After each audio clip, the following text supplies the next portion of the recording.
4 stages an avoidant goes through after a breakup. Let me ask you a question. How many of you have ever gone through a breakup that left you feeling lost, stuck, or even numb? Maybe you thought you were fine, but deep down, something was off. You see, for someone with an avoidant attachment style, a breakup doesn't feel like a bomb going off. It's more like a slow, silent unraveling. And if you don't understand the process, you'll stay trapped in it. But here's the good news. Once you recognize the 4 stages, you take back control. When an avoidant person goes through a breakup, their reaction is often very different from what most people expect. Instead of experiencing immediate heartbreak, deep sorrow, or a desperate longing to reconnect, they often feel an overwhelming sense of relief.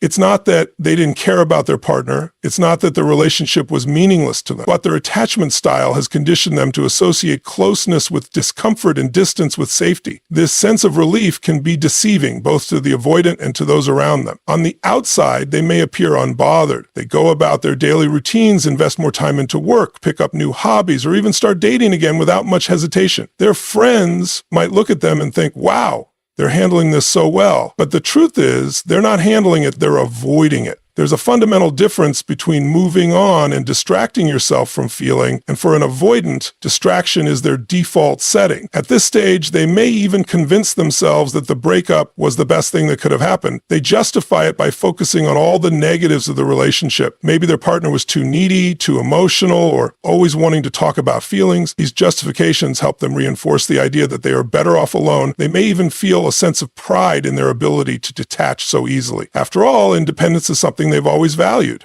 But what they don't realize is that this independence is often a defense mechanism, one built to shield them from the very thing they fear most, vulnerability. One of the most common behaviors during this phase is overcompensation. Instead of sitting with their emotions, they throw themselves into work, fitness, or social activities. They might start working late hours, taking on extra projects, or even traveling spontaneously, all in an effort to fill the space left behind. Some might turn to dating apps, not necessarily because they're ready for a new connection, but because it offers a quick way to reinforce their sense of control. It's not about love, it's about proving to themselves that they don't need anyone. But underneath this facade is a quiet, unspoken truth. Their nervous system is in survival mode. Avoidants have learned, often from early experiences, that relying on others can lead to disappointment or loss. So they shut down emotions before they can even rise to the surface. They intellectualize the breakup, treating it like a logical decision rather than an emotional experience. Instead of saying, I'm hurting, they say this wasn't working. Instead of acknowledging the bond they had, they focus on why it had to end. In their minds, detachment is the best form of self-protection. They believe that by staying distant from their emotions, they are preventing themselves from experiencing real pain. But in reality, they are only delaying it. Because the thing about emotions is, they don't just disappear when ignored, they build up like pressure in a dam. And at some point, whether weeks, months, or even years later, that dam starts to crack. This initial relief phase is what sets the stage for the emotional turbulence that will eventually follow. But because they don't feel the loss immediately, avoidants often underestimate just how deeply they were affected. They assume they've already moved on, that they're stronger than they actually are.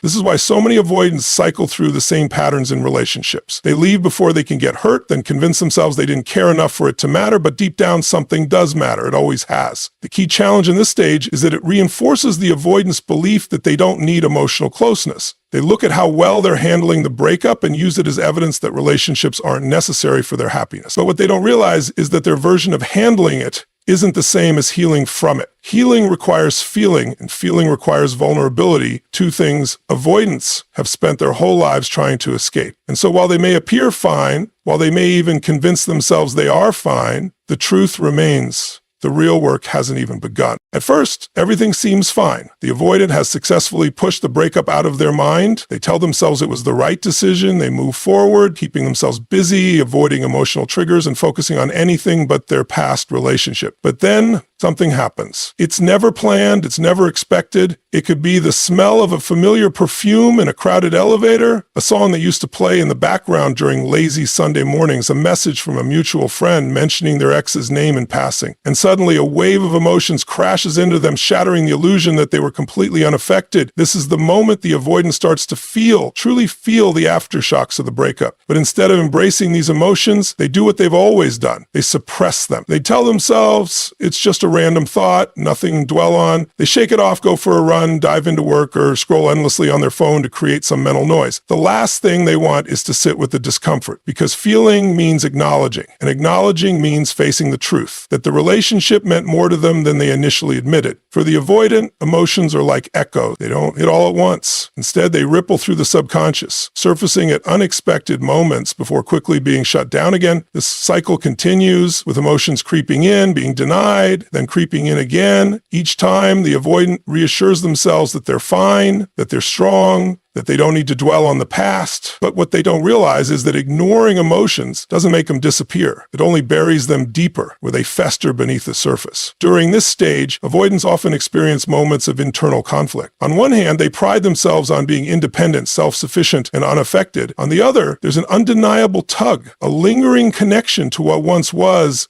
They might start having fleeting memories of happy moments in the relationship, moments they once dismissed as insignificant. They might wake up from a dream about their ex, feeling a pang of emotion they can't quite place. And while they quickly brush it aside, there's a part of them that starts to wonder, why am I thinking about this? I thought I was over it. This is where avoidance turns into resistance. Instead of simply ignoring their emotions, they actively fight them. They convince themselves it's just nostalgia, not real feelings. They remind themselves of all the reasons the relationship wasn't perfect. They double down on their belief that moving on means shutting off, and yet, no matter how much they push their emotions away, they keep returning like whispers in the dark. This stage can be frustrating for an avoidant because it contradicts the identity they've built for themselves. They've always seen themselves as strong, logical, and in control. Feeling something deeply, especially over a relationship they thought they had moved past, threatens that sense of control. So they try harder. They reinforce their emotional walls. They tell themselves they're just overthinking, that time will fix everything. And in some cases, they might even start seeking distractions in unhealthy ways, casual relationships, excessive work, partying, or anything that keeps their mind occupied. But the body always remembers what the mind tries to forget. The nervous system stores emotional pain, even if the conscious mind refuses to acknowledge it. And so, even as the avoidant convinces themselves they are fine, their body tells a different story. Maybe they start feeling restless at night. Maybe anxiety creeps in at unexpected moments. Maybe they find themselves irritated over small things, snapping at others without knowing why. These are all signs that something deeper is trying to surface, something that can't be ignored forever. This is where many avoidants make a crucial mistake. Instead of recognizing these emotional echoes as a sign that healing needs to happen, they see them as proof that emotions are a weakness. They shut down even further, they double down on avoidance, and in doing so, they prolong their pain instead of processing it. But emotions don't go away just because they're ignored. They accumulate, waiting for a moment to be acknowledged. And whether the avoidant realizes it or not, the more they suppress, the stronger the emotional waves will become. It's not a question of if they will surface. It's a question of when. The silent longing stage is where the avoidant starts to feel the weight of what they've lost, even if they don't want to admit it. Up until now, they've convinced themselves that they were unaffected, that moving on was easy, that they didn't need the relationship in the first place. But emotions have a way of creeping in no matter how hard they try to suppress them.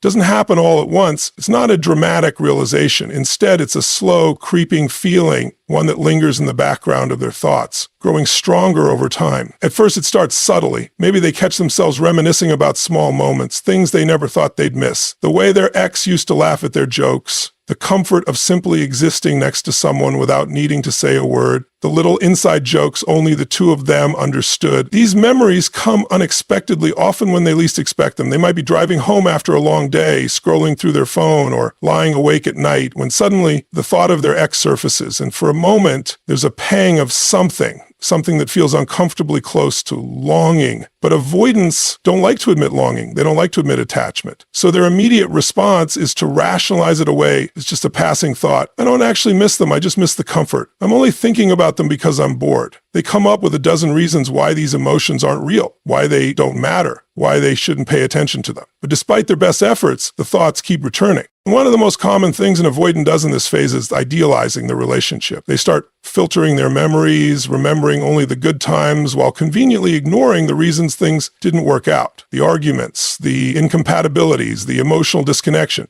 All of that fades into the background. Instead, their mind replays the happiest moments, making it seem like the relationship was perfect. This selective memory isn't intentional. It's a defense mechanism, because if they admit the full truth, they'd have to confront the pain of losing something that once mattered to them. This is the stage where many avoidants begin subtle forms of checking in on their ex, even if they'd never admit it. They might reread old texts, scroll through pictures, or casually check their ex's social media just to see how they're doing. They don't reach out. They don't say anything. They just observe from a distance, convincing themselves it's harmless. But deep down, there's a pull, a curiosity, a quiet desire to know if their ex still thinks about them too. At the same time, pride keeps them from acting on these feelings. Even if they want to reach out, they don't. Even if they feel the urge to reconnect, they suppress it. To an avoidant, vulnerability feels like weakness, and admitting that they miss someone, even to themselves, feels like giving up control. So instead of doing anything about these feelings, they sit with them in silence, pretending they don't exist. This internal battle creates a state of emotional limbo.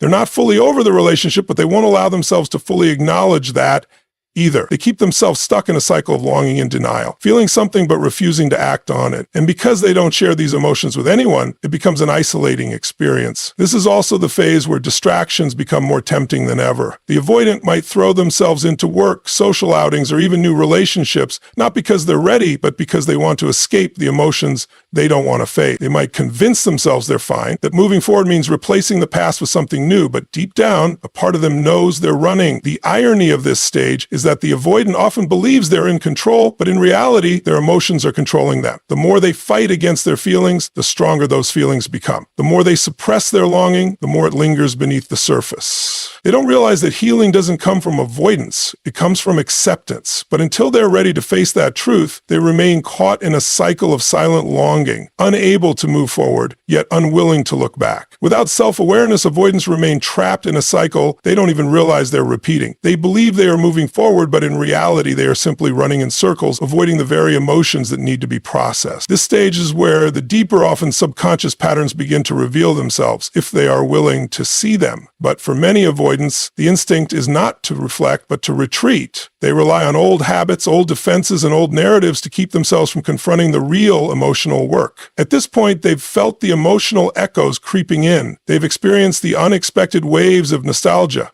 They've caught themselves checking an old message thread or hearing a familiar song that stirs something inside them. But instead of sitting with those emotions, they default to avoidance. This isn't always an intentional decision. It's often automatic, something they've been doing since childhood without even realizing it. Avoidants develop their attachment style as a survival mechanism. At some point in their lives, whether through early relationships, past heartbreaks, or deep-seated fears, they learn that closeness comes with a cost. Maybe they grew up in an environment where emotional needs weren't consistently met. Maybe they were taught that being independent was the only way to stay safe. Maybe past relationships reinforced the idea that vulnerability leads to disappointment. Whatever the reason, they internalize the belief that emotional distance equals protection. And that belief doesn't just disappear because a relationship ends, it remains deeply ingrained, shaping the way they process breakups and emotional pain. So instead of acknowledging that they're struggling, they double down on their belief that emotions are unnecessary. They tell themselves they are logical, rational people who don't get caught up in sentimentality. They look at others who grieve openly and think that's weakness. They convince themselves they are superior for moving on quickly, not realizing that their version of moving on is actually just running away. This lack of self-awareness leads to destructive patterns. Many avoidants jump into distractions, whether it's burying themselves in work, pursuing casual relationships, or keeping themselves so busy that they never have time to think about what they've lost.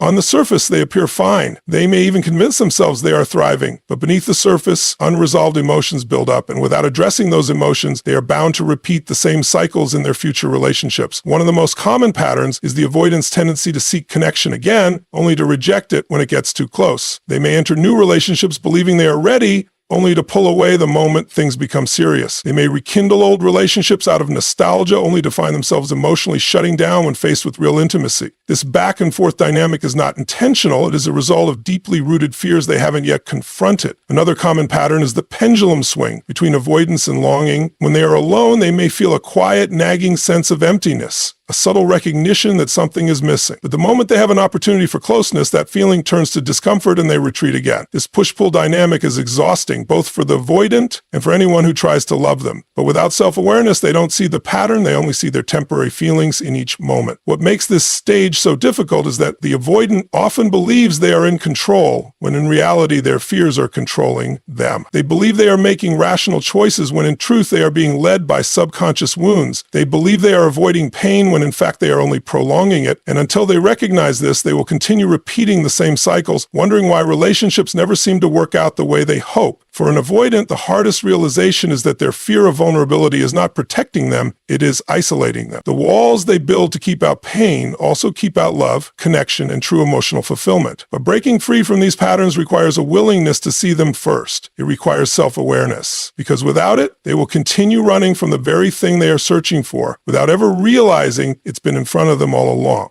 At this stage, the avoidant begins to feel a deeper sense of discomfort that they can no longer ignore. The distractions they once relied on, work, hobbies, casual relationships, or social outings, no longer seem to be enough. There's an underlying feeling they can't quite place, a restlessness that lingers no matter how much they try to suppress it. It's as if their mind and body are signaling that something unresolved is lurking beneath the surface, waiting to be addressed. And this is often the point where an avoidant starts questioning their own patterns, though they may not fully understand them yet. They might begin to wonder why they keep experiencing the same cycles in relationships, why they always feel relieved after a breakup, only to later feel a sense of emptiness, why they can go long periods without missing someone, only to suddenly be hit with unexpected waves of longing, why they struggle with emotional closeness, even when they deeply care about someone. These questions may come in fleeting moments, quickly dismissed as overthinking, but the fact that they arise at all signals the beginning of an internal shift. At the same time, the fear of vulnerability remains strong. Avoidants have spent years, sometimes a lifetime, training themselves to suppress emotions as a form of self-protection. To them, emotions often feel overwhelming, unpredictable, or even dangerous. The idea of opening up, of truly facing their own pain, feels like a risk they aren't sure they want to take. So even as they start to sense something is off, they hesitate to fully confront it. They tell themselves they are fine, that time will eventually heal everything, but deep down, a part of them knows that time alone doesn't heal. Acknowledging and processing emotions does. One of the most challenging aspects of this stage is that the avoidant may still resist taking responsibility for their role in the breakup. Up until now, they may have convinced themselves that their ex was the problem, that the relationship ended because the other person was too emotional, too needy, or too demanding. But as they reflect, they start to see patterns. They start to notice that this isn't the first time they've felt this way, that this isn't the first time they've pulled away from emotional closeness. And while it's easier to blame external factors, they begin to realize that some of their struggles come from within. This realization can be uncomfortable. It's far easier to believe that relationships fail because of incompatibility than to recognize that deeply ingrained fears and attachment wounds might be playing a role.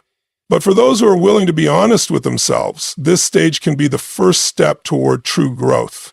It's the point where they start to ask, what am I afraid of? Why do I always react this way? What am I trying to avoid? These questions may not have immediate answers, but simply asking them is a sign of progress. Another key aspect of this stage is the gradual recognition that avoidance is not the same as healing. Up until now, the avoidant may have believed that distancing themselves from emotions was a form of strength. They may have told themselves that suppressing pain was the best way to move on. But as time goes on, they begin to realize that ignoring emotions doesn't make them disappear. It only delays the inevitable. They start to see that true healing doesn't come from running away, but from facing what they've been avoiding. This is where some avoidants start seeking personal growth, whether consciously or unconsciously. They may begin reading about attachmentstyles, psychology, or emotional patterns. They may start journaling, reflecting on their past relationships in a way they never have before. They may even consider therapy or coaching, though the idea of opening up to someone else about their emotions may still feel daunting. Even if they aren't ready to fully embrace vulnerability yet, they are at least beginning to acknowledge that something needs to change. For others, this stage may come with a desire to reconnect with their ex, not necessarily because they want the relationship back, but because they feel the need for closure. They may want to apologize, to explain their actions, or simply to see if there is still a chance for connection. However, if they haven't truly done the inner work yet, this could sometimes be another form of avoidance, a way to seek external reassurance instead of fully processing their emotions on their own. Ultimately, this stage is about discomfort and awareness. The avoidant is no longer completely numb, nor are they fully healed. They are in between,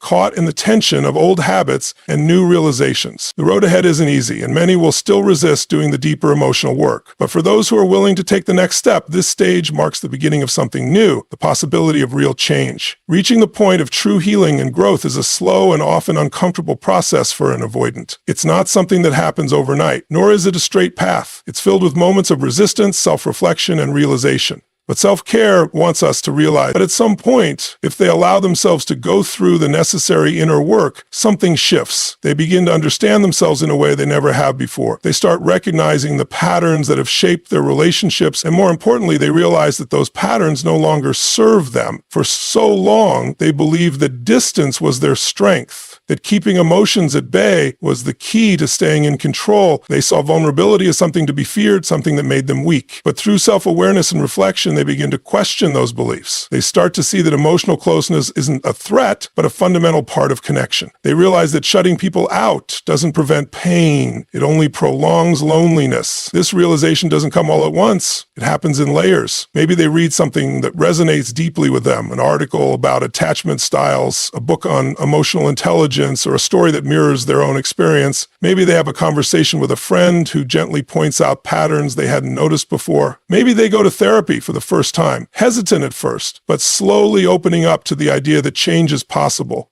With each new layer of understanding, they begin to take responsibility for their role in past relationships. This doesn't mean blaming themselves for everything or dwelling in guilt. It simply means recognizing the ways in which their fears and avoidance have influenced their actions. They start to see the ways they pulled away when things got too close, how they dismissed their partner's emotional needs, how they convinced themselves they didn't care even when they did. This level of honesty is difficult, but it's also freeing because once they see the patterns, they have the power to change them. One of the most profound shifts in avoidant experiences during this stage is learning to sit with their emotions instead of running from them.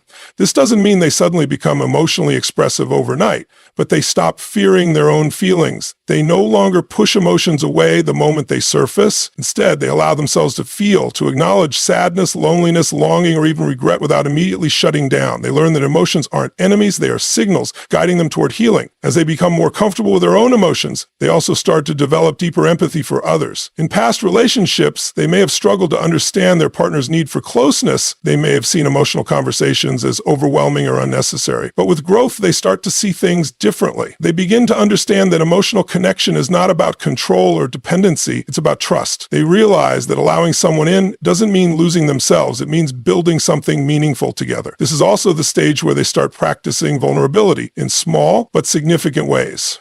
Maybe they reach out to a friend when they're struggling instead of handling everything alone. Maybe they express how they feel instead of assuming the other person should just know. Maybe they allow themselves to miss someone without immediately suppressing it. These small moments of openness add up over time, helping them build a new foundation for connection. Another key part of this stage is breaking the cycle of avoidance in future relationships. Instead of repeating old patterns, they begin to approach relationships differently. They no longer see intimacy as something to escape, but as something to build. They recognize when they are withdrawing out of habit, and instead of shutting down, they communicate. They no longer assume that independence means emotional detachment, but rather that true independence comes from knowing they can handle emotions without running from them. Healing for an avoidant doesn't mean they become a completely different person. They will always value their space, their autonomy, and their sense of self. But the difference is that they no longer use avoidance as a shield. They no longer let fear dictate their connections. They learn to balance independence with intimacy, solitude with connection, logic with emotion. Most importantly, they realize that love isn't about losing oneself.